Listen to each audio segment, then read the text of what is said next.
আসসালামু আলাইকুম সবাইকে। রবি টেনিস স্কুলে আজকের লাইভ ক্লাসে সবাইকে স্বাগত। আমি নিশাত তাসনিম তামান্না। আজকে আমি আলোচনা করব এইচএসসি বায়োলজি ফার্স্ট পেপারে চ্যাপ্টার 2 এর একটা খুব গুরুত্বপূর্ণ টপিক, সেটা হচ্ছে মায়োসিস বা মিওসিস। তো এই টপিকটার আগেও কিন্তু আরো অনেকগুলো টপিক আছে, যেমন মাইটোসিস, দেন হচ্ছে কোষ চক্র এবং অ্যামাইটোসিস। এই পার্টগুলো কিন্তু আমরা প্রায় মোটামুটি সবাই বুঝি, কিন্তু এই যে মায়োসিস পার্টটুকু আছে এটা আমাদের অনেকের প্রবলেম দেখা দেয়। তো এই প্রবলেমটা আজকের ক্লাসের জন্য আমরা সবাই একসাথে শেষ করতে পারি বা প্রবলেমটা যেন সলভ করতে পারি, তার জন্য আপনারা সবাই খুব দ্রুত ক্লাসটাকে হচ্ছে শেয়ার করবেন। আর আমাকে কমেন্টে জানিয়ে দিন আপনারা কে কোন জেলা থেকে এবং কে কোন প্রতিষ্ঠান থেকে ক্লাসটা করছেন। অবশ্যই অবশ্যই ক্লাসটা শেয়ার করে দিন। যত বেশি আপনি শেয়ার করবেন তত বেশি মানুষ হচ্ছে ক্লাসটাতে জয়েন করতে পারবে এবং মায়োসিস এর মতো একটা গুরুত্বপূর্ণ টপিকটা শিখে ফেলতে পারবে আপনাদের সাথে একসাথে। তো আমি হচ্ছে একটু দেখে নেই যে আমার সাথে ইতিমধ্যে কারা কারা ক্লাসটাতে জয়েন করেছে। লাইভ ক্লাসে সবাইকে স্বাগত।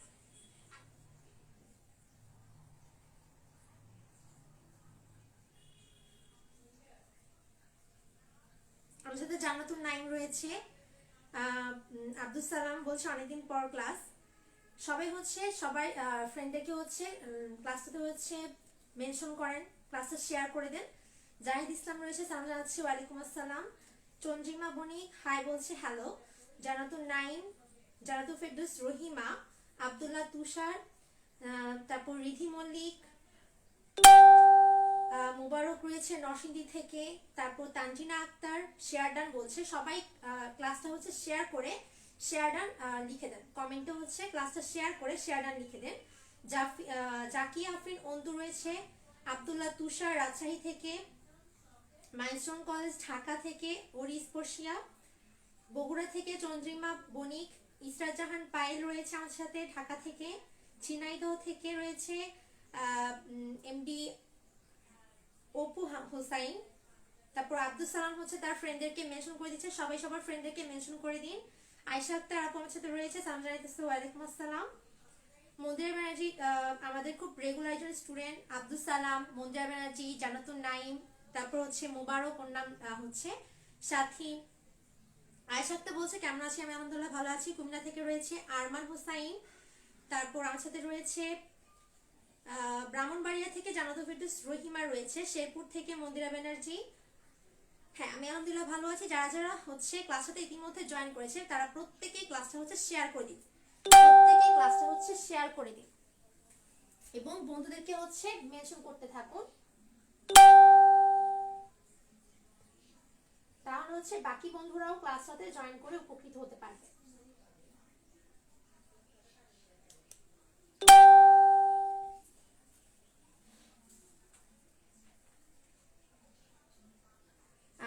ওকে, তাহলে আমরা হচ্ছে ক্লাসটা শুরু করে দেই। ক্লাসটা হচ্ছে মূলত কিসের উপর? বায়োলজি ফার্স্ট পেপারে মায়োসিসের উপর। তো আমরা চিত্র দেখে বুঝতে পারছি যে আজকে মায়োসিসের পুরো পার্টটুকু হচ্ছে আলোচনা করা হবে। তো মায়োসিস বিষয়টা কি বা এটা আসলে কোথা থেকে এসেছে, এই বিভাজনটা বা এই মায়োসিস নামটা আসার আগে অবশ্যই কোনো একটা সূচনা ছিল বা এটার পিছনে কোনো একটা ঘটনা অবশ্যই থাকে। তো আমরা মূলত বিভাজন বলতে যেটা বুঝি কোষ বিভাজন, কোষ বিভাজনের মাধ্যমে কিন্তু নতুন করে আরেকটা কোষ সৃষ্টি হয়। তো কোষ বিভাজনের একটা প্রক্রিয়ার মধ্যে পড়ে হচ্ছে এই মায়োসিসটা।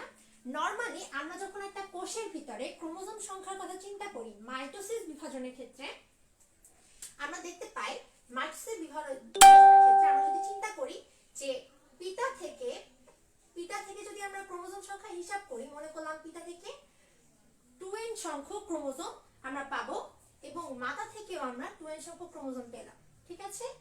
এখন এই যে 2n সংখ্যক ক্রোমোজোম আমরা পাচ্ছি, এদের যখন আমরা পরবর্তীতে নিষেক সৃষ্টি হওয়ার, এটা কিন্তু নিষেক সৃষ্টি হওয়ার পরে হয়। মাইটোসিস বিভাজন সব সময় নিষেক সৃষ্টি হওয়ার পরে মাইটোসিস, ঠিক আছে। তো এটার ক্ষেত্রে কি হবে? আমরা এটার ক্ষেত্রে এখান থেকে পাবো 2n, এখান থেকে পাবো 2n। এরপর যখন এরা গ্যামেট সৃষ্টি করতে যাবে তখন আমরা 2n + 2n থেকে পাবো হচ্ছে 4n।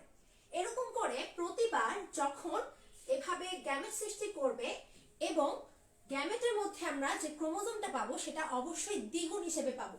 যেমন এখানে আমরা 2n থেকে 4n ভাবে আবার যখন এরকম 4n এর সাথে 4n মিলিত হবে এরকম করে আমরা পাবো 8n।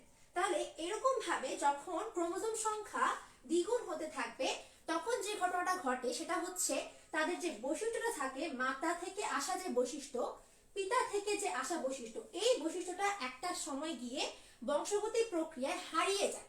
যখন ওই বৈশিষ্ট্যটা হারিয়ে যাবে তখন কিন্তু এই জীব জগতে প্রাণী জিনিসটাই কল্পনা করা যেত না যদি এই প্রক্রিয়ায় অ্যাকচুয়ালি উন্নত শ্রেণীর প্রাণীদের মধ্যে কি হতো, বিভাজন হতো, কোষ বিভাজন হতো। কিন্তু জিনিসটা এরকম হয় না।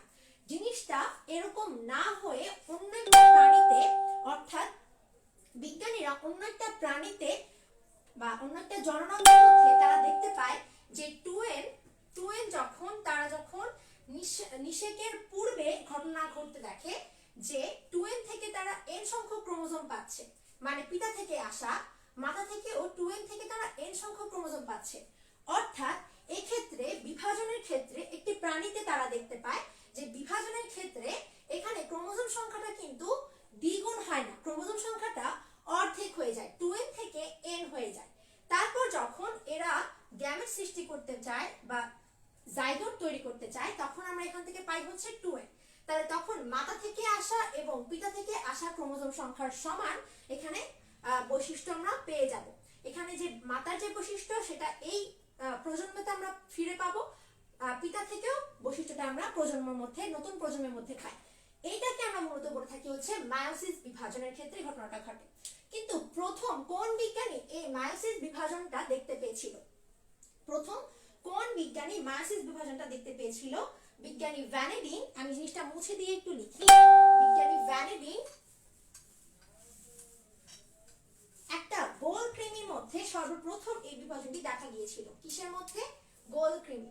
প্রথম পয়েন্টটা হচ্ছে প্রত্যক্ষ। প্রথম পয়েন্টটা হচ্ছে কি? প্রত্যক্ষ।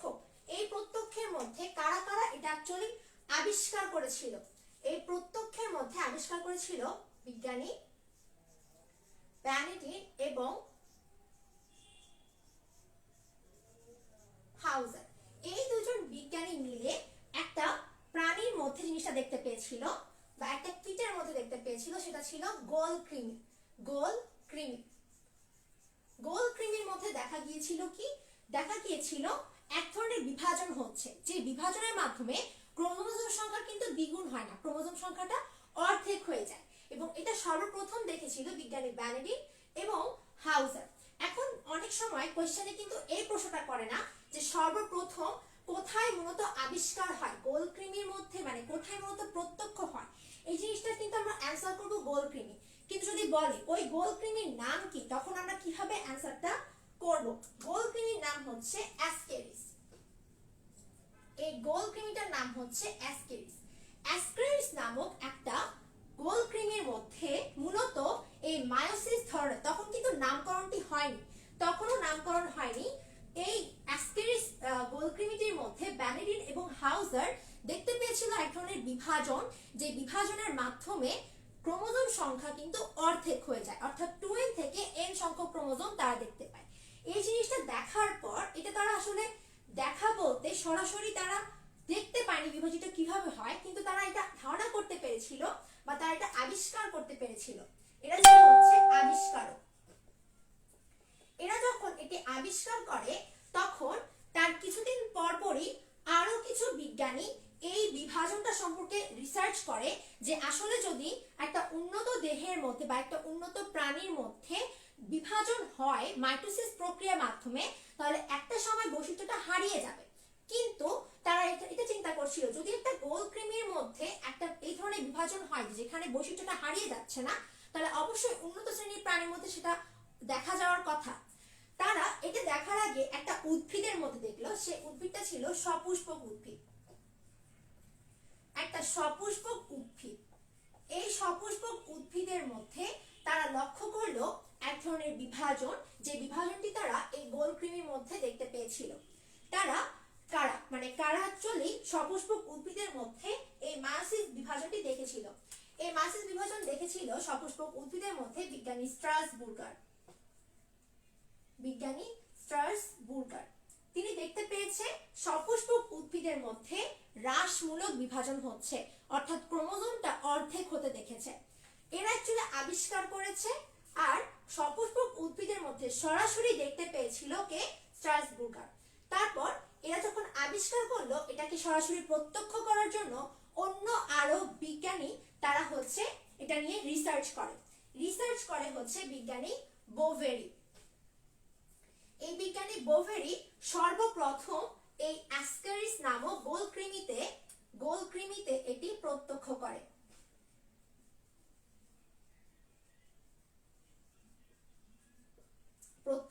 করে। এবং এই বিভাজনটার নাম কিন্তু তখন ছিল না, এই বিভাজনের নাম পরবর্তীতে তৈরি হয়েছে। বিভাজনের নাম ছিল কি? মায়োসিস। এই নামকরণটা কে করেছে?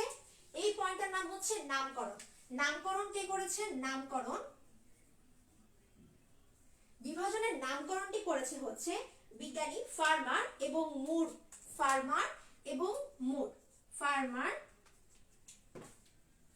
বিজ্ঞানী ফার্মার ও মুর এরা হচ্ছে নামকরণ করে মায়োসিস। এখন এরা যেটা দেখতে পেয়েছিল, মূলত এই বিজ্ঞানীরা রিসার্চ করার পর দেখতে পেয়েছিল যে অ্যাকচুয়ালি একটা উদ্ভিদে বা একটা উন্নত শ্রেণীর প্রাণীর মধ্যে বিভাজনটা কিভাবে হয়, মায়োসিস প্রক্রিয়ার মধ্যে বিভাজনটা কিভাবে হয়।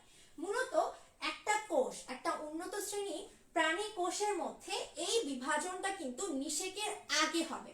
কখন হবে? নিষেকের আগে। এখন নিষেকের আগে যখন এই মায়োসিস বিভাজনটা হবে তখন এখানে কোষটা দুইবার বিভাজিত হয়। মায়োসিস বিভাজনে কোষটা কয়বার বিভাজিত হয়? দুইবার বিভাজিত হয়। তো প্রথমবার যখন বিভাজিত হবে তখন মূলত ক্রোমোজোম সংখ্যাটা অর্ধেক হলেও দ্বিতীয়বার যখন আবার বিভাজিত হয় তখন কিন্তু সমান গুণ সম্পন্ন ক্রোমোজোম উৎপন্ন হবে, সমান সংখ্যক ক্রোমোজোম উৎপন্ন হবে। তাই প্রথম ধাপটাকে আমরা বলি হচ্ছে কি? প্রথম ধাপটাকে আমরা হ্রাসমূলক বিভাজন বলি, আর দ্বিতীয় ধাপটাকে আমরা বলি হচ্ছে সমীকরণিক বিভাজন। এখন আমরা যদি একটু বলি এখানটাতে, বা একটু যদি নোটের জন্য সুবিধা করে লিখে দেই আমি, এই অংশটুকুর মধ্যে আমরা মায়োসিস বিভাজন মায়োসিসে একটি কোষ দুইবার বিভাজিত হয়। কয়বার বিভাজিত হবে? দুইবার বিভাজিত হয়। এবং যখন প্রথমবার বিভাজিত হবে, প্রথমবার যখন বিভাজিত হয় তখন অ্যাকচুয়ালি ক্রোমোজোম সংখ্যা সব অর্ধেক হয়ে যাবে। ক্রোমোজোম অর্ধেক হয়, আবার দ্বিতীয়বার যখন বিভাজিত হবে তখন ক্রোমোজোমটা সমান থাকবে। এখন প্রথমবার যখন বিভাজিত হচ্ছে তখন কিন্তু ক্রোমোজোম সংখ্যা অর্ধেক হয়ে যাচ্ছে, তাই ক্রোমোজোম অর্ধেক হয়ে থাকে আমরা কি বলবো? হ্রাসমূলক বিভাজন। কি বলবো? হ্রাসমূলক বিভাজন। আর এই পার্টটুকুকে আমরা বলি হচ্ছে মায়োসিস 1। এটা হচ্ছে মায়োসিস 1। আর মায়োসিস 2 তে কি হয়? মায়োসিস 2 তে যেটা হবে, মায়োসিস 2 তে ক্রোমোজোম সংখ্যা সমান থাকবে। এখন মায়োসিস 1 এর মধ্যে যে পার্টগুলো থাকে, মায়োসিস 1, আমি একটু এই জিনিসটা মুছে তারপর লিখি।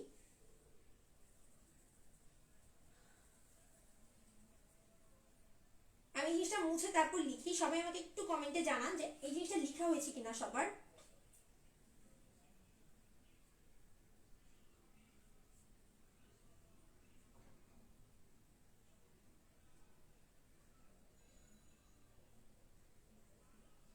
এই জিনিসটা লেখা হলে আমি হচ্ছে এই অংশটুকু মুছে এখানে ধাপগুলো হচ্ছে লিখে দেই। মায়োসিস 1 যেটা হবে, মায়োসিস 1 এর প্রথমটা হচ্ছে কি? মায়োসিস 1। এই মায়োসিস 1 এর মধ্যে 5টা ধাপ থাকবে। কয়টা ধাপ থাকবে?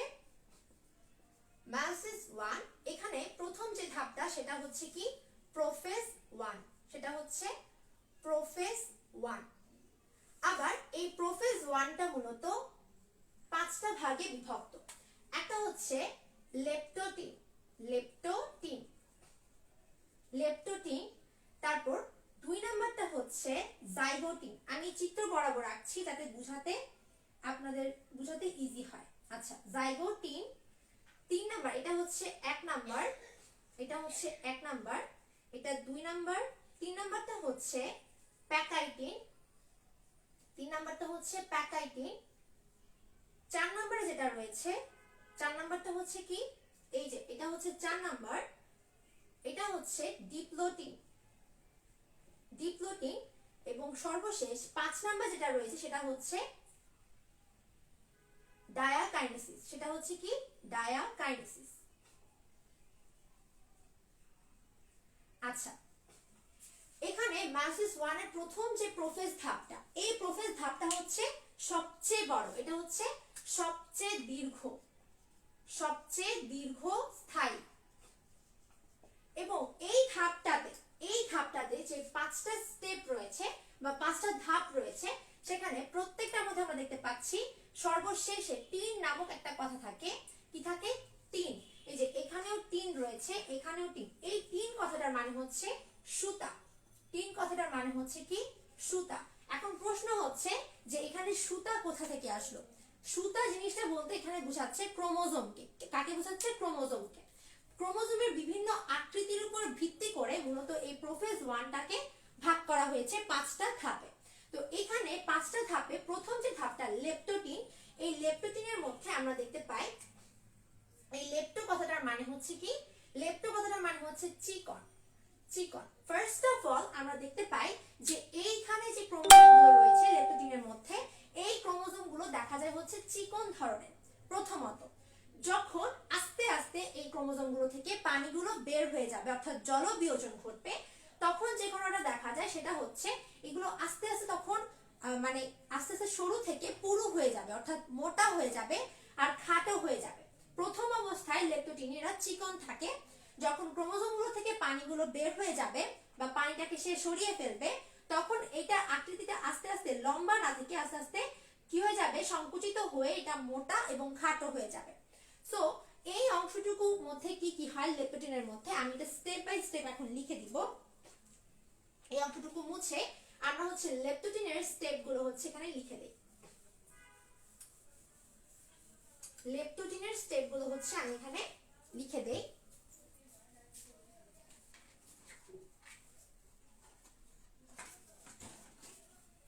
প্রথম স্টেপটা হচ্ছে কি লেপ্টোটিন, প্রথম স্টেপটা হচ্ছে লেপ্টোটিন।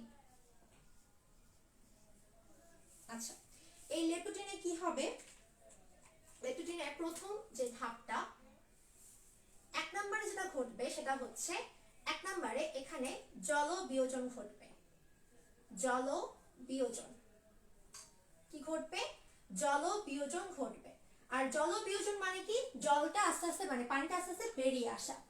তারপর 2 নম্বরে কি ঘটলো? 2 নম্বরে যখন পানিটা বের হয়ে যাচ্ছে ক্রোমোজোমগুলো থেকে, তখন কি ঘটবে? ক্রোমোজোম থেকে পানি বের হওয়ার ফলে এরা খাটো এবং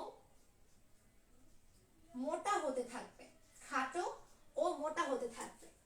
3 নম্বর যেটা হবে, 3 নম্বর পয়েন্টটাতে একটু যদি লক্ষ্য করি, যখন অ্যাকচুয়ালি মনে করলাম এটা একটা সরু একটা কিছু ছিল, তার মধ্যে অনেকগুলো পানি ছিল, ঠিক আছে, তাহলে সে একদম প্রসারিত অবস্থা থাকবে না, বেলুনের মতো। বেলুনের মধ্যে আমি যদি এটাকে ফুলাই, তখন আস্তে আস্তে এটা কি হয়ে যাবে, এটা আস্তে আস্তে প্রসারিত হবে। তো এইটার মধ্যে প্রথমে কি ছিল? ক্রোমোজোমের মধ্যে পানি ছিল, সেটা এরকম কিছু ভাঁজ যুক্ত।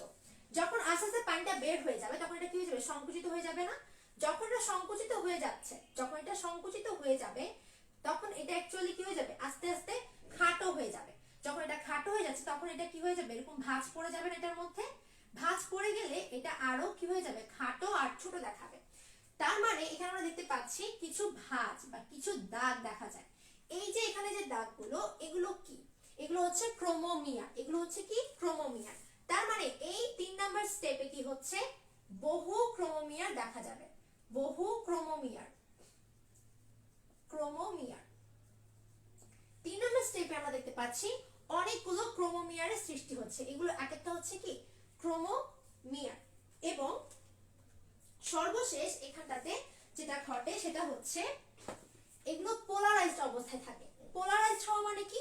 পোলারাইজড হওয়া মানে এটা এখানে বোঝাচ্ছে এগুলো এক একটা কিসের মতো অবস্থায় আছে, এরকম ফুলের তোড়ার মতো হয়ে আছে।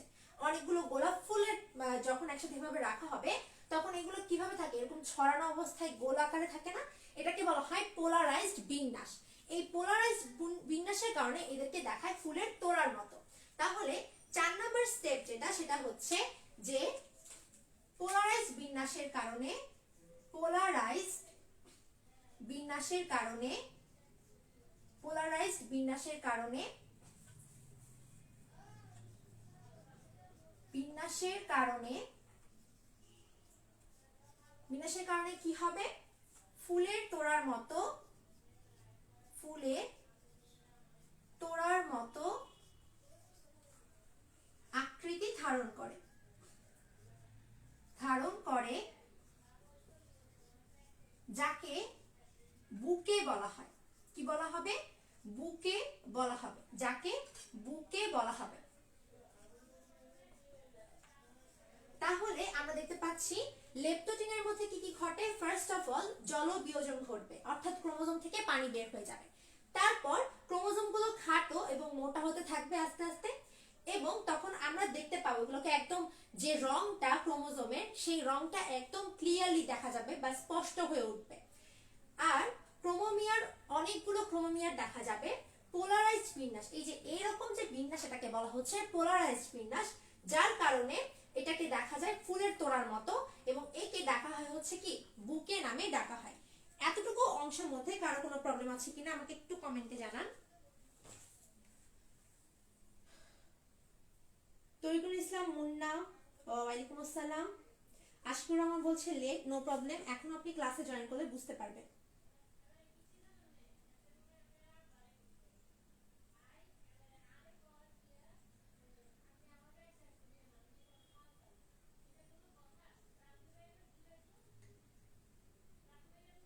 ক্লিয়ার বলছে, জি ম্যাডাম বুঝেছি। ওকে, শাখাওয়াত হোসেন হাসান বলছে বুঝতে পারিনি, আপনি কোন অংশটুকু বুঝেননি আমাকে কমেন্টে জানাবেন।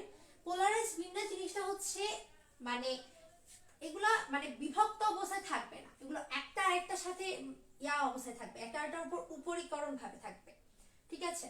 আর পোলার জিনিসটা মানে আমরা বুঝি, পোলার জিনিসটা মানে হচ্ছে মেরু। আমি যদি একটু ব্যাখ্যা করে বলি, পোলার জিনিসটা মানে হচ্ছে কি মেরু, বুঝায় না? এটা মানে কি মেরু।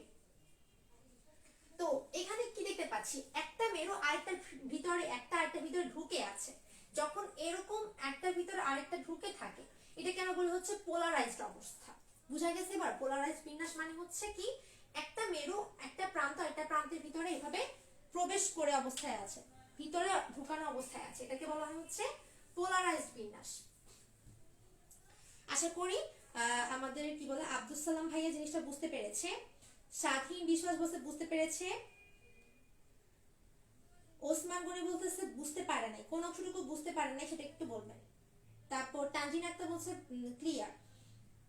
জাকিয়া আফরিন অন্ত বলছে সে বুঝতে পেরেছে, একটু লেটে এসেছে তাই বুঝতে পারিনি। আচ্ছা আমি তারপরও একটু বলি। ফার্স্ট অফ অল ক্রোমোজোম থেকে পানিটা বের হয়ে যাবে, তারপর হচ্ছে খাটো এবং মোটা হবে। দেন যখন খাটো আর মোটা হয়ে যাবে তখন এর মধ্যে যে খাঁজগুলো ছিল সেগুলো একদম ক্লিয়ারলি দেখা যাবে, স্পষ্ট দেখা যাবে। যে অংশগুলোকে আমরা বলি হচ্ছে ক্রোমোমিয়ার, অনেকগুলো ক্রোমোমিয়ার দেখা যায়। তারপর এইরকমই যে একটু আগে বললাম না পোলারাইজড অবস্থা কোনটা, ওই পোলারাইজড অবস্থা থাকার কারণে এটাকে দেখা যায় ফুলের তোড়ার মতো, যাকে আমরা বলি বুকে। এতটুকু অংশ আমি আশা করি সবার বোঝা শেষ। যারা বুঝতে পারেনি বা লেটে এসেছেন তারা হচ্ছে ক্লাসটা রেকর্ডের অবস্থায় থাকবে, আবার প্রথম থেকে দেখলে বুঝতে পারবে। লেপ্টোজিনের পরবর্তী অবস্থাটা হচ্ছে জাইগোটিন।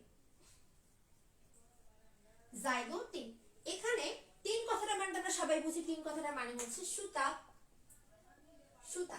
সো জাইগো কথাটার মানে কি? জাইগো কথাটার মানে হচ্ছে জোড়া। জাইগো কথাটার মানে হচ্ছে কি জোড়া, জোড়া।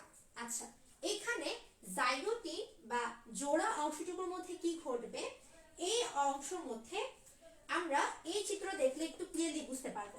এখানে ঘটনা ঘটে কি, এইখানে যে ক্রোমোমিয়ার গুলো যে পোলারাইজড অবস্থায় ছিল সেগুলো আর পোলারাইজড অবস্থায় থাকে না, সেগুলো কি হয়ে যায় আলাদা হয়ে যায়।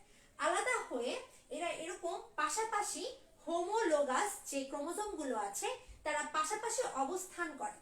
এবং এইখানে একটা ওয়ার্ড আমরা সবাই বুঝতে পারিনি, সেটা হচ্ছে হোমোলোগাস। কি বললাম? হোমোলোগাস।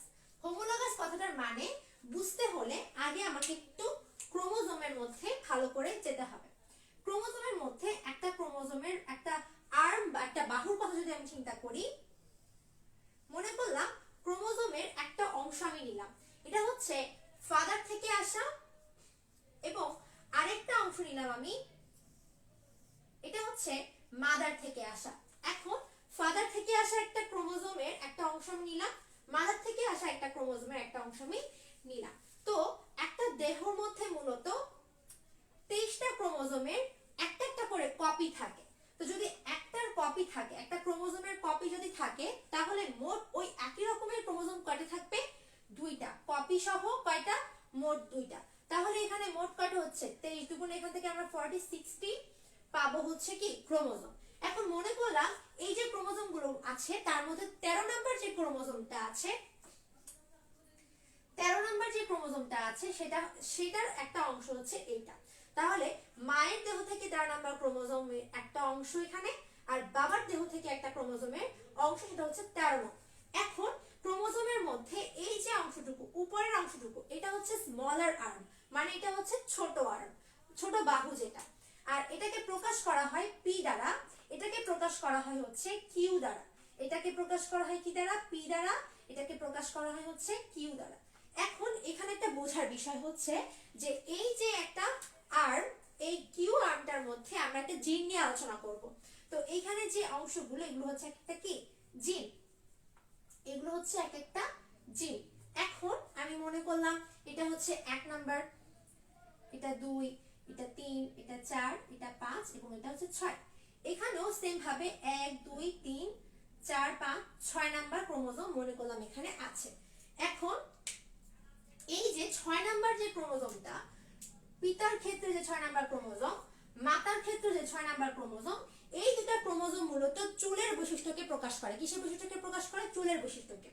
মনে করলাম এই যে ক্রোমোজোমটা আছে, এটা হচ্ছে মাতা থেকে আসা ক্রোমোজোমের একটা জিন। এই ক্রোমোজোমের এই প্রত্যেকটা হচ্ছে এক একটা জিন, এগুলো হচ্ছে এক একটা জিন। তা আমি 6 নাম্বার জিনটা নিয়ে আলোচনা করছি। এই 6 নাম্বার জিনটা হচ্ছে চুলের জিন, এটা হচ্ছে চুলের, এটাও হচ্ছে কি? চুলের। কিন্তু এখানে একটা ব্যবধান আছে, একই অঙ্গের বৈশিষ্ট্য প্রকাশ করবে এমন দুটি জিন নিয়ে আমি আলোচনা করছি। কিন্তু এখানে এই জিন যেটা, এই যে জিনটা মানে মাথা থেকে আসা ক্রোমোজোমের কিউ আর্ম যেটা, এই কিউ আর্মের একটা জিন 6 নাম্বার, এটা হচ্ছে কোকড়া চুলের কথা ব্যাখ্যা করে, আর এটা হচ্ছে সোজা চুলের ব্যাপারে ব্যাখ্যা করে, কিন্তু একই অঙ্গ নিয়ে কিন্তু আলোচনা করছে। তার মানে আমরা বুঝতে পারতেছি যে এরা হচ্ছে একই ধরনের অঙ্গ নিয়ে বৈশিষ্ট্য প্রকাশ করে, কিন্তু ভিন্ন বৈশিষ্ট্য। এই দুটো জিনকে বলা হয় সমসংস্থ কি ক্রোমোজোম। এই দুটো জিন বিশিষ্ট ক্রোমোজোমকে বলা হবে সমসংস্থ ক্রোমোজোম। কেন? কারণ এরা একই অবস্থানে অবস্থান করছে, একই ক্রোমোজোমের ভিন্ন ভিন্ন দুটো ক্রোমোজোমের একই জায়গায় অবস্থান করছে, এটাকে সমসংস্থ ক্রোমোজোম বা হোমোলোগাস ক্রোমোজোম বলা হয়। আর আমরা যদি বিবর্তন অধ্যায়টার কথা পড়ি, জিনতত্ত্ব আর বিবর্তন, ওইটার মধ্যে প্রথমেই একটা শব্দ আছে, সেটা হচ্ছে কি? লোকাস। সেটা হচ্ছে কি? লোকাস। লোকাস, এই যে লোকাস, এই অংশটুকুকে আমরা বলবো লোকাস, আর এই দুটা ক্রোমোজোমকে আমরা বলবো সমসংস্থ ক্রোমোজোম বা হোমোলোগাস ক্রোমোজোম। কেন? কারণ এই দুটা ক্রোমোজোমের এই একই অবস্থানে একই অঙ্গ নিয়ে বৈশিষ্ট্য প্রকাশ করার মতো দুইটা জিন অবস্থান করছে, তাই আমরা বলবো সম মানে সমান, সম সংস্থ মানে সমান স্থানে অবস্থান করে, এই কারণে এদেরকে বলা হবে সমসংস্থ ক্রোমোজোম।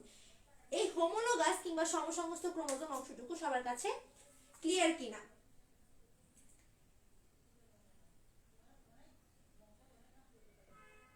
আচ্ছা, আমাদেরকে আব্দুল সালাম প্রশ্ন করেছে ক্রোমোজোম তো ডিএনএ এর হিস্টোন প্রোটিন দিয়ে গঠিত হয়। হ্যাঁ, তো এখানে যে ঘটনাটা হয় সেটা হচ্ছে আমরা যে ডিএনএ সূত্রটা দেখি, এই কথাটা আব্দুল সালামের কথাটা বোঝানোর জন্য আমি যদি এখন বুঝাই অনেকে জিনিসটা বুঝতে পারবে না, আমি একটু পেছন থেকে আলোচনা করি। এটা হচ্ছে কি? এটা ডিএনএ সূত্রক না? এই ডিএনএ সূত্রকটা পেঁচানোর সময় এখানে একটা প্রোটিন কাজ করে, এটাকে বলা হয় হিস্টোন প্রোটিন। এই হিস্টোন প্রোটিনটা আসে কোথা থেকে? এটা আসে হচ্ছে এরকম একটা অংশ থেকে যেখানে হিস্টোন প্রোটিন এরকম প্যাঁচানো অবস্থায় থাকে। এইখান থেকে হিস্টোন প্রোটিন গুলো ডিএনএ সূত্রকের মধ্যে যায়। তারপর এই হিস্টোন প্রোটিনটা হয় পজিটিভ ধরনের, ডিএনএটা হয় নেগেটিভ ধরনের। তাহলে নেগেটিভ নেগেটিভ এখানে বিকর্ষণ হওয়ার কথা থাকলেও হিস্টোন প্রোটিন এসে বিকর্ষণটা হতে দেয় না, যার কারণে ডিএনএ সূত্রটা তৈরি হবে। আস্তে আস্তে এটা কি করবে, ক্রোমোজোমটা, এই ক্রোমোজোমটা একটা ডিএনএটা কি করবে, একটা ক্রোমোজোমকে সৃষ্টি করবে, একটা ক্রোমোজোম তৈরি করবে। এখন ওনার প্রশ্ন হচ্ছে ক্রোমোজোমের মধ্যে পানি, এখানে পানি বিয়োজন কিভাবে হচ্ছে বা পানি কোথা থেকে আসছে। একটা জিনিস আপনি চিন্তা করেন, এইখানে যে ডিএনএ যে রেপ্লিকেশনটা হবে, ডিএনএ রেপ্লিকেশন হওয়ার পর এখান থেকে ক্রোমোজোমটা সৃষ্টি হবে, রাইট? তাহলে এই ক্রোমোজোমটার এই যে আকৃতিটা তৈরি করছে, আস্তে আস্তে প্রথমে আকৃতিটা কিন্তু এরকম ছিল, দেন এটা একটা শেপ তৈরি হয়, রাইট? এইখানে প্রথমে এটা প্রসারিত অবস্থা থাকছে কিন্তু পানির কারণে, এটা আগে থেকে এখানে পানি অবস্থান করে। তারপর যখন এটা লেপ্টোজেনে আসে তখন জলবিয়োজন ঘটবে, তখন জলবিয়োজন ঘটবে। আশা করি এই অংশটুকু হচ্ছে বোঝা গেছে। আব্দুল সালাম ভাইয়া হচ্ছে জিনিসটা বুঝতে পেরেছেন কিনা আমাকে একটু কমেন্টে জানাবেন।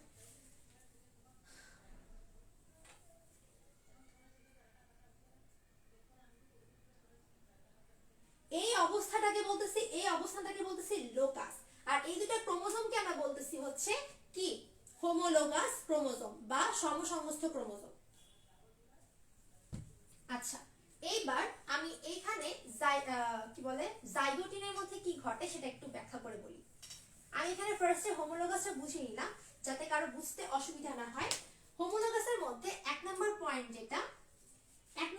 যেটা সেটা হচ্ছে এখানে কি ঘটতেছে, এইখানে হোমোলোগাস দুটি ক্রোমোজোম পরস্পর পাশাপাশি অবস্থান করছে। এরা যে পরস্পর পাশাপাশি অবস্থান করছে, এই অবস্থান করার প্রক্রিয়াটাকে আমরা বলছি কি, সিনঅ্যাপসিস। এরা যে পাশাপাশি অবস্থান করে বা জোড় গঠন করে দুটি ক্রোমোজোম, দুটি সমসংস্থ ক্রোমোজোম জোড় হওয়ার প্রক্রিয়াকে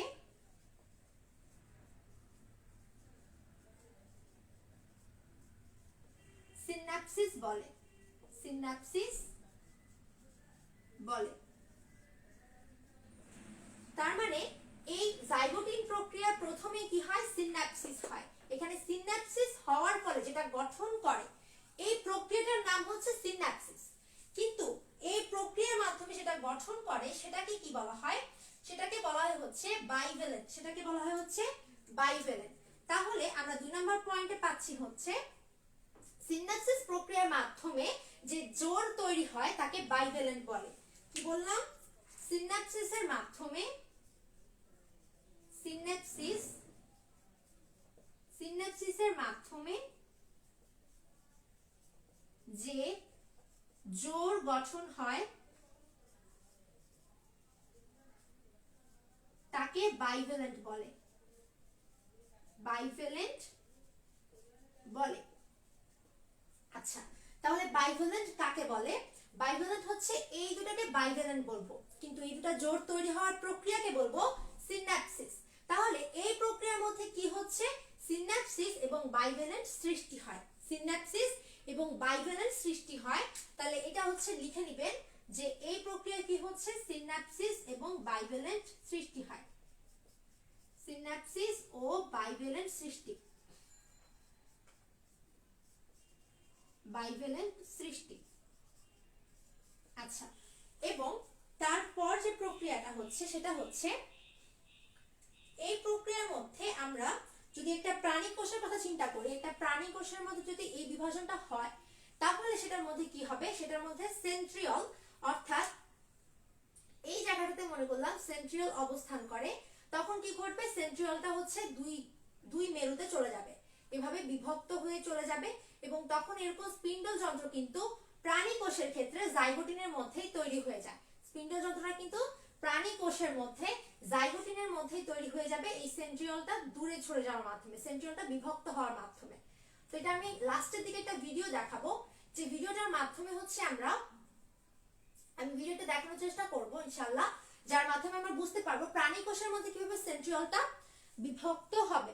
প্রাণী কোষের মধ্যে কিভাবে সেন্ট্রিওলটা বিভক্ত সেটা আমি দেখাবো।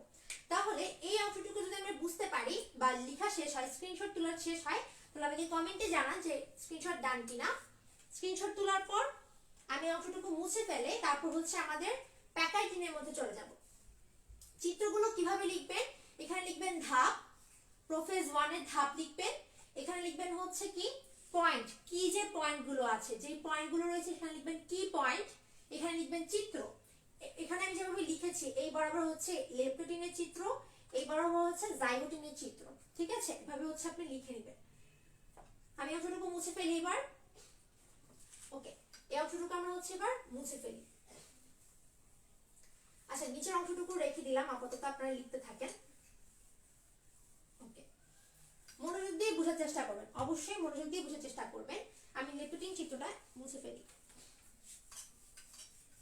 এরপর হচ্ছে কি প্যাকাইটিন। প্যাকাইটিনের মধ্যে কি ঘটবে এখানে লিখে ফেলেন, এটা হচ্ছে কি প্যাকাইটিন। প্যাকাইটিন, আচ্ছা, এই প্যাকাইটিনের মধ্যে যেটা ঘটে, প্যাকাইটিন মানে কি? প্যাকাইটিন মানে হচ্ছে, প্যাকাই কথাটার মানে হচ্ছে মোটা। প্যাকাই কথাটার মানে হচ্ছে কি মোটা। তাহলে এই ধাপে এসে জিনিসটা মানে ক্রোমোজোম গুলো আরো মোটা হয়ে যাবে। একটা কথা বলে রাখি, এই প্যাকাইটিনের প্রথম ধাপে যেটা ঘটবে,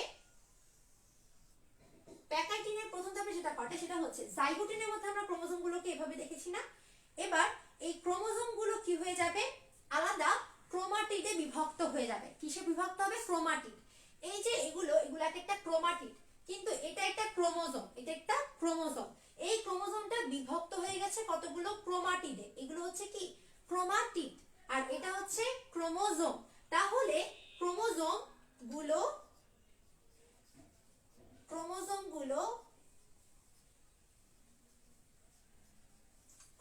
গুলো ক্রোমাটিডে বিভক্ত হয়।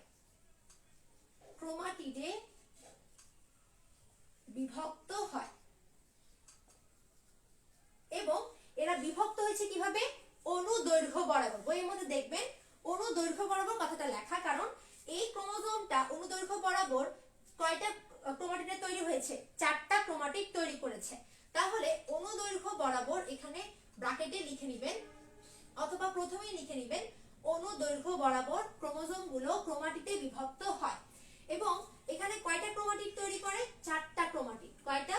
4টা ক্রোমাটিড সৃষ্টি হয়েছে। এই যে একটা ক্রোমাটিড ভাঙার পর এখান থেকে 4টা ক্রোমাটিড হচ্ছে তৈরি করবে। একটা থেকে 2টা করে ক্রোমাটিড, তাহলে 2টা থেকে মোট 4টা ক্রোমাটিড তৈরি করে।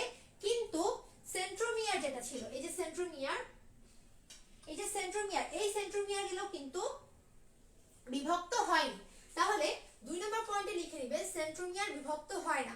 সেন্ট্রোমিয়ার বিভক্ত হয় না, বিভক্ত হয় না।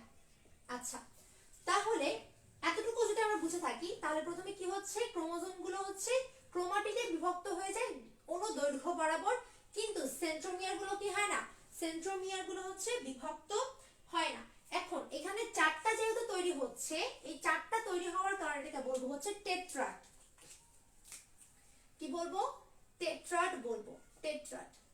তাহলে এখানে এই পয়েন্টটা লিখবেন হচ্ছে ক্রোমোজোম গুলো অনুদৈর্ঘ্য বরাবর সেন্ট্রোমিয়ার ব্যতীত ক্রোমোজোম গুলো অনুদৈর্ঘ্য বরাবর ক্রোমাটিডে বিভক্ত হওয়ায় এদেরকে টেট্রাড বলা হয়। কি বলবো? 4টা ক্রোমাটিডে বিভক্ত হওয়ায় এদেরকে কি বলা হয়? টেট্রাড বলা হয়। আমি আরেকবার বলছি, সেন্ট্রোমিয়ার ব্যতীত ক্রোমোজোম গুলো অনুদৈর্ঘ্য বরাবর 4টি ক্রোমাটিডে বিভক্ত হওয়ায় এদেরকে টেট্রাড বলা হবে। এখন যখন এখানে 4টা ক্রোমাটিড তৈরি হলো, তখন আমরা দেখতে পাচ্ছি এই জায়গাটাতে এই ক্রোমাটিড গুলো হচ্ছে মিলিত হচ্ছে। কেন মিলিত হচ্ছে? কারণ এখানে থাকে হচ্ছে কাইনেজ, না কায়াজমা। কি থাকে? কায়াজমা। কায়াজমা কি? কায়াজমাটা কিছুটা গ্লু এর মতো কাজ করে বা আঠার মতো, গ্লু বা হচ্ছে আঠার মতো কাজ করে। তো এই কায়াজমা যখন গ্লু বা আঠার মতো, তার মানে যখন এখানে কায়াজমা সৃষ্টি হবে, এখানে কি সৃষ্টি হবে, কায়াজমা সৃষ্টি হয়, তাহলে লিখে নিবেন কায়াজমা সৃষ্টি। কায়াজমা সৃষ্টি হওয়ার ফলে এখানে ক্রোমাটিড গুলো একটা আরেকটার সাথে ক্রসিং ওভার করে, কি করে, ক্রসিং ওভার করে। তার মানে কায়াজমা সৃষ্টি হওয়ার ফলে ক্রসিং ওভার হয় কাদের মধ্যে, ক্রোমাটিড গুলো। তাহলে কি হচ্ছে, ক্রোমাটিডের ক্রসিং ওভার হবে, ক্রোমাটিডের ক্রসিং ওভার ঘটে। ওকে, তাহলে কায়াজমা বা এই গ্লু বা আঠার মতো অংশটুকু সৃষ্টি হওয়ার ফলে ক্রোমাটিড গুলোর মধ্যে ক্রসিং ওভার ঘটে। আচ্ছা, তো এই পয়েন্টটার মধ্যে এই অংশটুকুই, এতটুকু অংশ আমি মুছে ফেলে তারপর হচ্ছে আমরা প্যাকেটিংটা অংশটুকু শেষ। প্যাকেটিং অংশটুকুর মধ্যে এতটুকুই ঘটে, কি হয়, জাস্ট কায়াজমা সৃষ্টি হবে। প্রথমে হচ্ছে ক্রোমোজোমটা 4টা ক্রোমাটিডে তৈরি হবে, যেটাকে আমরা বলি টেট্রা, এবং সেখানে কায়াজমা সৃষ্টি হওয়ার মাধ্যমে ক্রোমাটিড গুলোর মধ্যে ক্রসিং ওভার হবে। একটা জিনিস সবসময় মাথায় রাখবো, যে আমি এই জিনিসটা মুছে তারপর বুঝাই অংশটুকু। একটা জিনিস সবসময় মাথায় রাখতে হবে, কি জিনিস মাথায় রাখতে হবে, সেটা হচ্ছে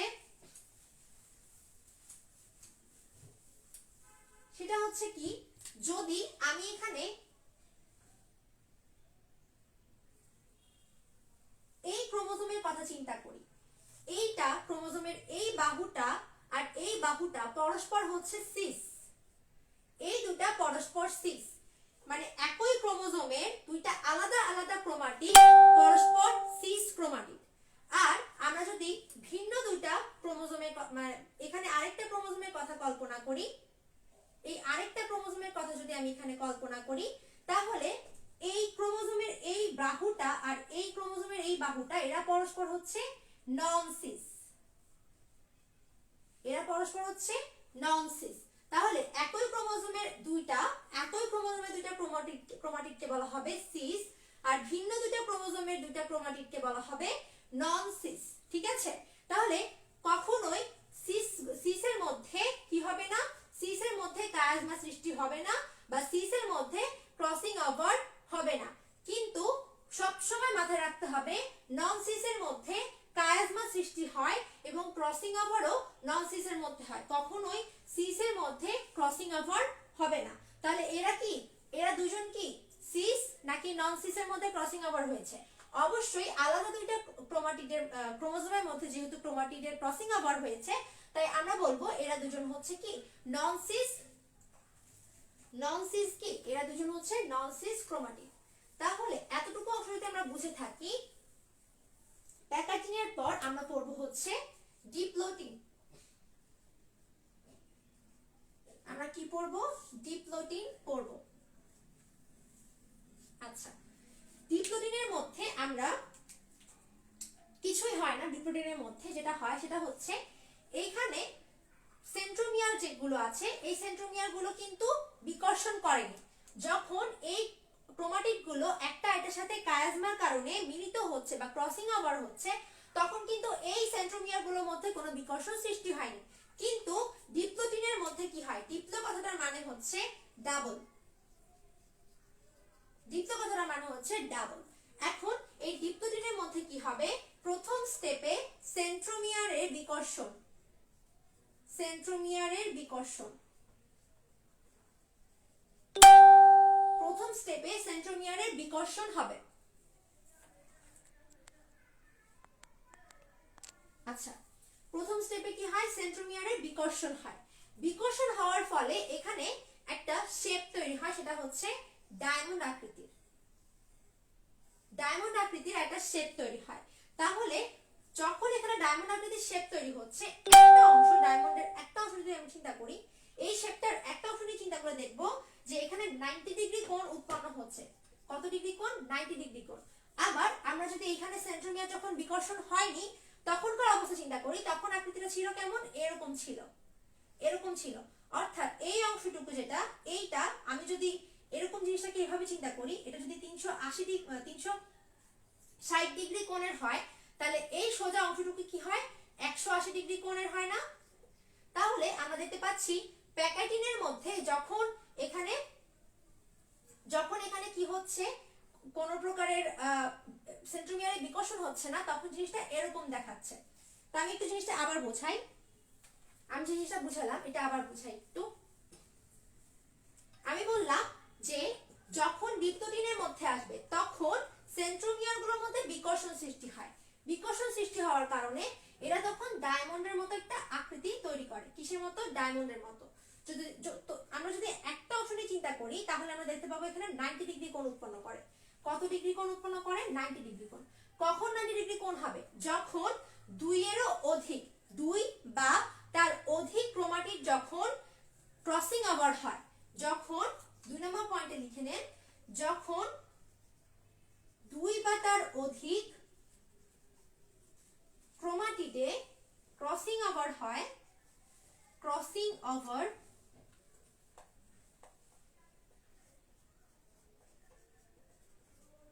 ওভার হয়, তখন এই যে ক্রোমাটিডের যে লুপ, ক্রোমাটিডের ডায়মন্ড আকৃতির যে লুপ তৈরি হয়, এই লুপ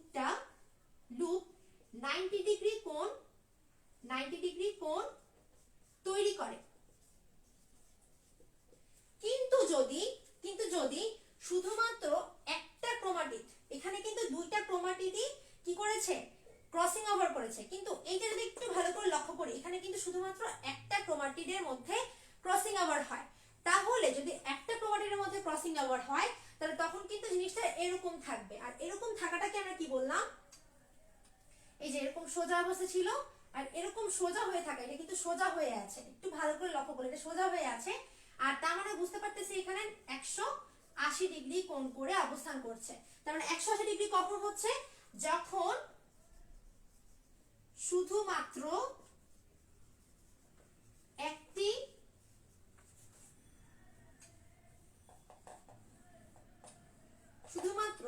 একটি ক্রসিং ওভার হবে,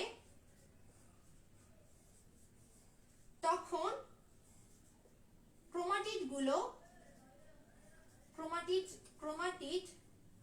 ক্রোমাটিডের লুপে 180 ডিগ্রি কোণ সৃষ্টি হয় বা কোণ তৈরি হয়। তাহলে আমরা দেখতে পাচ্ছি যখন কি হবে?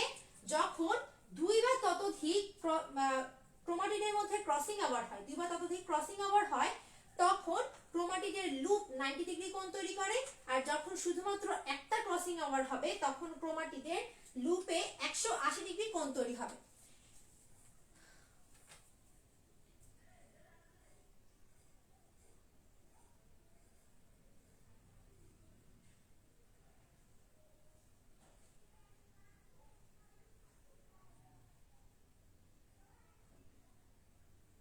এতটুকু অংশ সবাই বুঝতে পেরেছি না? সবাই এতটুকু অংশ যদি বুঝে থাকি তাহলে আমাকে কমেন্টে জানান। আমরা হচ্ছে ডায়াকাইনেসিসটা বাকি আছে। ডায়াকাইনেসিসের পরে কিন্তু প্রোফেজ 1টা শেষ হয়ে যায়। প্রোফেজ 1 এর পরপর মেটাফেজ 1, তারপর হচ্ছে অ্যানাফেজ 1, টেলোফেজ 1। ঠিক আছে, এই স্টেপটা কিন্তু খুব ছোট, কিন্তু প্রোফেজ 1টাই অনেক বড় হয়ে যায়। প্রোফেজ 1টাই কিন্তু অনেক বড় হয়। এতটুকু অংশ যদি সবার কাছে ক্লিয়ার হয় আমাকে একটু কমেন্টে জানান। বুঝতে পারছে 100% হচ্ছে ক্লিয়ার। ওকে, ঠিক আছে। তারপর হচ্ছে আমরা এই অংশটুকু মুছে ফেলি।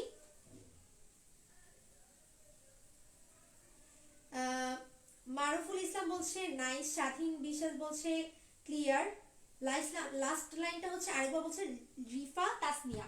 লাস্ট লাইন যেটা আমি বলেছি, লাস্ট লাইন সেটা হচ্ছে এই যে দুটো ক্রোমোজোম, এই দুটো ক্রোমোজোমের মধ্যে দুইটা নন সিস ক্রোমাটিড, অর্থাৎ আলাদা আলাদা দুইটা ক্রোমোজোমে আলাদা আলাদা দুইটা ক্রোমাটিড যখন তাদের মধ্যে ক্রসিং ওভার করছে, শুধুমাত্র একটা ক্রসিং ওভার যখন হচ্ছে, এই দুইটা ক্রোমোজোমের মধ্যে উপরের দুইটা ক্রোমাটিড কিন্তু ক্রসিং ওভার করেনি, শুধুমাত্র একটা যখন ক্রসিং ওভার হয় তখন আমরা এখানে এরকম একটা শেপ দেখতে পাই, সোজা শেপ।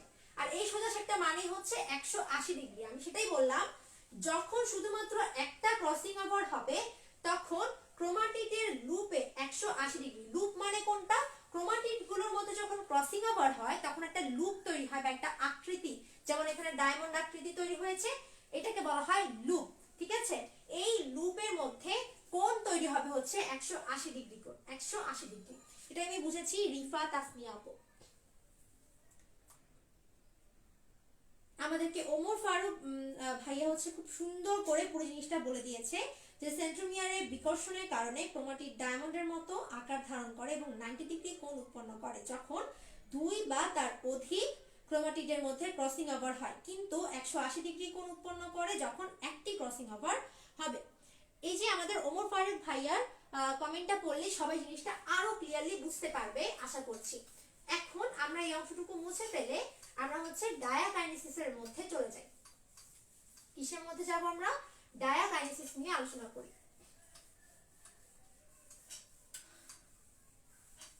এতটুকু থাক, যারা লিখেনি তারা লিখুক। আচ্ছা, আমাদের তারপর টপিকটা হচ্ছে কি ডায়াকাইনেসিস। এখন আমরা সবগুলো শেষে টিন কথাটা লক্ষ্য করেছি, ডিপ্লোটিন, প্যাকাইটিন। এই যে টিন কথাটা, এটা কিন্তু এটার মধ্যে থাকছে না। কেন থাকছে না সেটা আমরা এখন একটু দেখি। ডায়া কথাটার মানে হচ্ছে কি? ডায়া কথাটার মানে হচ্ছে বিপরীত বা বিপরীতমুখী, আর কাইনেসিস কথাটার মানে হচ্ছে গতি। তার মানে বিপরীতমুখী গতি সৃষ্টি হবে, বিপরীতমুখী গতি সৃষ্টি হয়। বিপরীতমুখী গতি সৃষ্টি জিনিসটা কেমন? জিনিসটা হচ্ছে ডায়াকাইনেসিসের পর থেকে সৃষ্টি হয়, এজন্য আমরা এটাকে নামকরণ করি হচ্ছে ডায়াকাইনেসিস বা বিপরীতমুখী গতি। আচ্ছা, এই যে বিপরীতমুখী গতি, এটার মধ্যে কি হবে? এটার মধ্যে যে ঘটনাটা ঘটে সেটা হচ্ছে এইটার মধ্যে মেইনলি আমরা দেখতে পাচ্ছি যখন ডিপ্লোটিন হচ্ছে তখন কিন্তু এখানে যে নিউক্লিয়ার এনভেলপ বা নিউক্লিয়ার যে মেমব্রেনটা ছিল সেটা আস্তে আস্তে বিলুপ্তির পথে, মানে এটা একদম হালকা হয়ে যাচ্ছে, এবং এইখানে এসে কিন্তু এটা একদমই হালকা হয়ে যায় বা একদমই বিলুপ্ত হয়ে যায় নিউক্লিয়ার এনভেলপ এবং নিউক্লিওলাস। আমরা যদি একটু লক্ষ্য করি, এইখানে নিউক্লিওলাস আছে, এইখানেও নিউক্লিওলাস থাকবে, ডিপ্লোটিনের মধ্যেও নিউক্লিওলাস থাকে, কিন্তু ডায়াকাইনেসিসের মধ্যে এসে নিউক্লিয়ার এনভেলপ এবং নিউক্লিওলাস বিলুপ্তি ঘটে। তাহলে এইটার মধ্যে কি ঘটে? নিউক্লিয়ার এনভেলপ বিলুপ্তি ও নিউক্লিওলাস মানে প্রায় বিলুপ্তির পথে। ঠিক আছে, নিউক্লিওলাস বিলুপ্তি ঘটবে। এবং এইখানে একটা মজার বিষয় হচ্ছে, এই যে কায়াজমা সৃষ্টি হচ্ছিল এতক্ষণ, ক্রসিং ওভার হচ্ছিল, এই ক্রসিং ওভারের মধ্য দিয়ে এখানে মাথা থেকে আসা যে ক্রোমোজোমটা ক্রোমাটিডে তৈরি হয়েছিল, দুইটা ক্রোমাটিড সৃষ্টি হয়। এটা ছিল পিতা থেকে আসা যে ক্রোমোজোম, সেখানে দুইটা ক্রোমাটিড সৃষ্টি হয়, তারপর টেট্রাড তৈরি হয়েছিল এবং তারপর তাদের মধ্যে কাইনেজের মাধ্যমে ক্রসিং ওভার। এখন এটা হচ্ছে পিতা থেকে আসা, এটা মনে করলাম মাথা থেকে আসা। তাহলে পিতা থেকে আসা ক্রোমোজোমের যে ক্রোমাটিডটা মূলত মাথা থেকে আসা ক্রোমোজোমের ক্রোমাটিডের সাথে ক্রসিং ওভার করে, তাদের মধ্যে একটা বিনিময় ঘটে। বিনিময়টা হচ্ছে বৈশিষ্ট্যের বিনিময়। কিসের বিনিময়? বৈশিষ্ট্যের বিনিময় ঘটে। আমরা তো একটু আগে দেখে আসলাম এইখানে যে জিনগুলো অবস্থান করে, এই জিনগুলো থেকে একটা আরেকটা থেকে কি হবে? বিনিময় ঘটবে। এই ক্রোমাটিড থেকে এই ক্রোমাটিডে বৈশিষ্ট্যটা কি হবে? ট্রান্সফার হয়ে যাবে। এই কারণে আমরা এখানে দেখতে পাচ্ছি যে এই অংশটুকু, এতটুকু অংশ লাল হয়ে গেছে, এই সবুজ ক্রোমোজোম, এটা মূলত পিতা থেকে আসা, আর লাল ক্রোমোজোম যেটা, এটা হচ্ছে মাথা থেকে আসা। এটার উপরের অংশটুকু সবুজ হয়ে গেছে। আবার নিচে লক্ষ্য করলেও দেখবো এটা লাল, এটা হচ্ছে সবুজ। আমি একটু ক্যামেরার মধ্যে দেখি যে জিনিসটা অ্যাকচুয়ালি ক্লিয়ারলি দেখা যায় কিনা। হ্যাঁ, এই জিনিসটা আসলে দেখা যায়।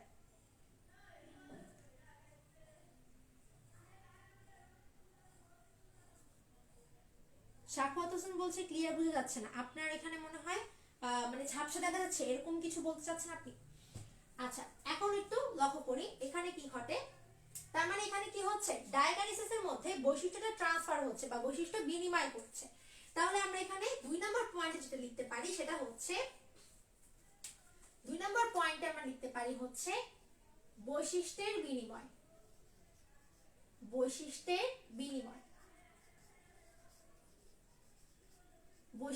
বিনিময় ঘটে।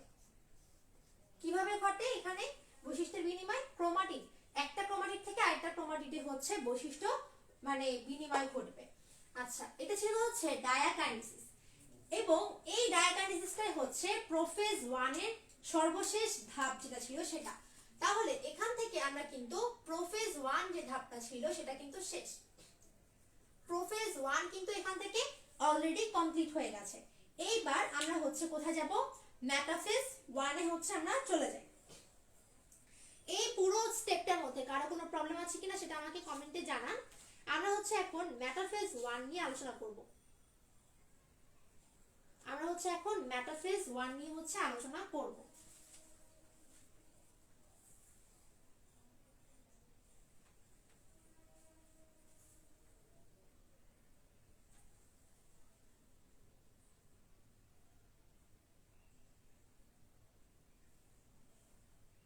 হ্যাঁ, আমি 8:10 মধ্যে শেষ করে দিচ্ছি, সমস্যা নেই।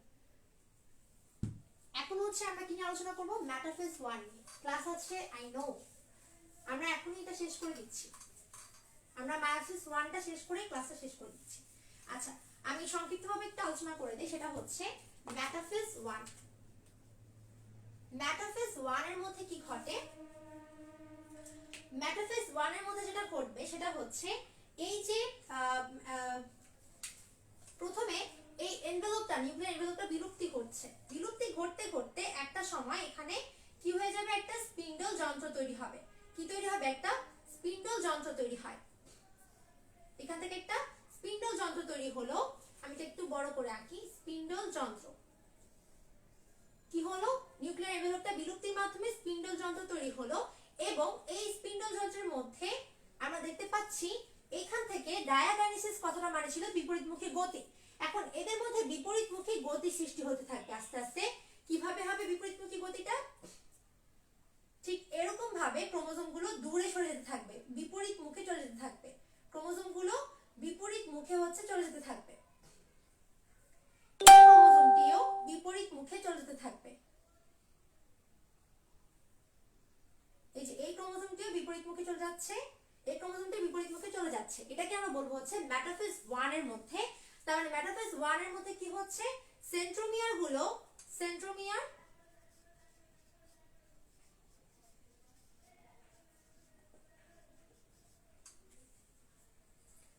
মেটাফেজ 1 এর মধ্যে যেটা ঘটে এখানে, মেটাফেজ 1 এর মধ্যে যেটা ঘটে সেটা হচ্ছে সেন্ট্রোমিয়ার গুলো বিভক্ত হয় না, কিন্তু ক্রোমাটিড গুলো বিভক্ত হয়ে যাবে।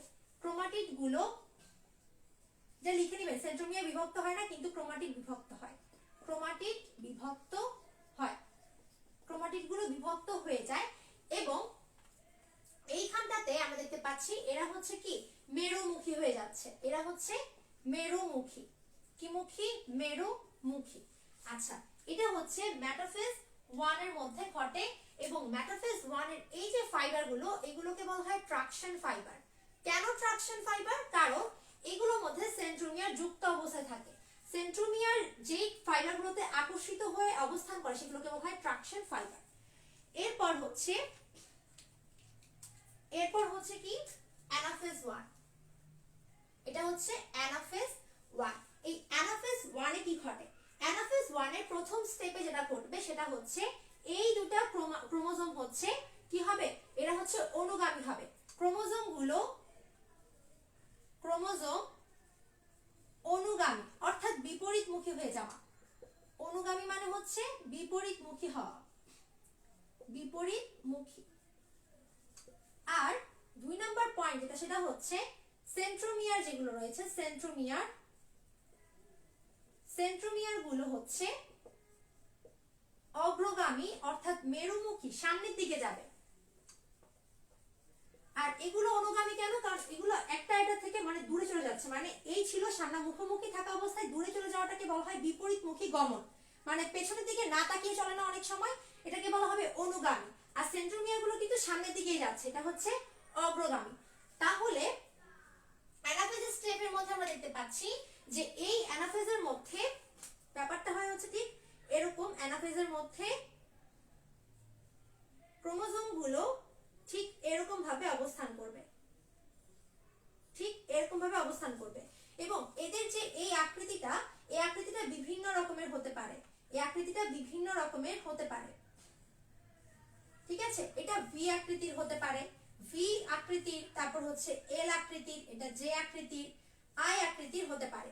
যদি ভি আকৃতির হয় এটাকে বলা হয় মেটাসেন্ট্রিক, এল আকৃতির হলে সাবমেটাসেন্ট্রিক, জে আকৃতির হলে এটাকে দেখা যায় হচ্ছে কেমন, এটাকে দেখা যাবে হচ্ছে অ্যাক্রোসেন্ট্রিক, অ্যাক্রোসেন্ট্রিক, আর আই আকৃতির হলে এটা হবে হচ্ছে টেলোসেন্ট্রিক। ঠিক আছে, টেলোসেন্ট্রিক। এবং পরবর্তীতে একদম লাস্ট যে স্টেপটা সেটা হচ্ছে কি টেলোফেজ, সেটা হচ্ছে টেলোফেজ 1। আর এই টেলোফেজ 1 এর মধ্যে যেটা হবে, এই যে লেয়ারটা এটা সম্পূর্ণ ভেঙে গিয়ে এরকম একটা আলাদা কোষের সৃষ্টি হয়ে যাবে। তাহলে টেলোফেজে এসে কি হয়ে যাবে, কোষটা একেবারে হচ্ছে বিভক্ত হয়ে যাবে, কোষ প্রাচীরটা বা সেল মেমব্রেনটা হচ্ছে বিভক্ত হয়ে যায়। সেল মেমব্রেন বিভক্ত হওয়ার পর এদের আকৃতিটা তখন কেমন হয়ে যাবে, নিচে কি দেখা যায় কিনা একটু পরে লিখি, আকৃতিটা তখন এরকম হয়ে যাবে।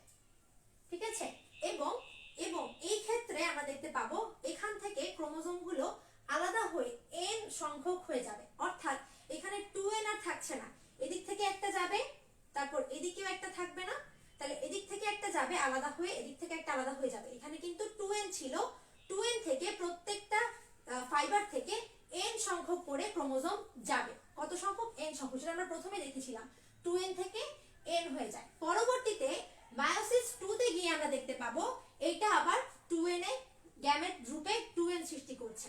তো পরবর্তী ক্লাসে হচ্ছে আমরা মায়োসিস 2 টা পড়বো। এই টেলোফেজের মধ্যে লাস্টের টাতে কি হবে, এখানে কোষ প্লেট তৈরি হবে, যেটা আলাদা কোষ তৈরি হবে। ঠিক আছে, এতটুকু অংশের মধ্যে কারো কোনো প্রবলেম না থাকলে আমরা হচ্ছে আজকে ক্লাসটা হচ্ছে শেষ করে দেই। আর সবাই হচ্ছে এসডব্লিউ জমা দিবেন, ক্লাসটা হচ্ছে এসডব্লিউ সাবমিট করবেন গ্রুপের মধ্যে। সবাইকে আল্লাহ হাফেজ, আসসালামু আলাইকুম।